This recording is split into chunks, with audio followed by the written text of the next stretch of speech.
تبدیلی نہیں ہوگی۔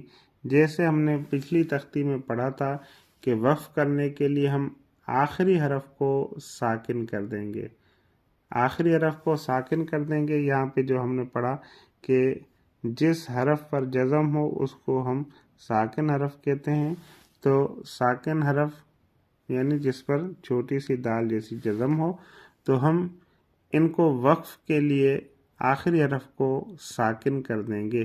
یعنی آخری حرف پر کوتبن جو بھی حرکت ہو اس پر دو پیش ہے تو تنوین ہے، تو ہم اس کو وقف میں تنوین نہیں پڑھیں گے بلکہ اس کو ساکن کریں گے۔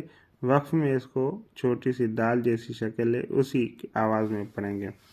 آخری حرف ساکن ہو تو وقف میں کوئی تبدیلی نہیں ہوگی، اور ہاں گول تا کو ساکن میں ہم ہا سے بدل دیں گے۔ جیسے ہم نے یہاں پر 4 الفاظ پڑھے، جیسے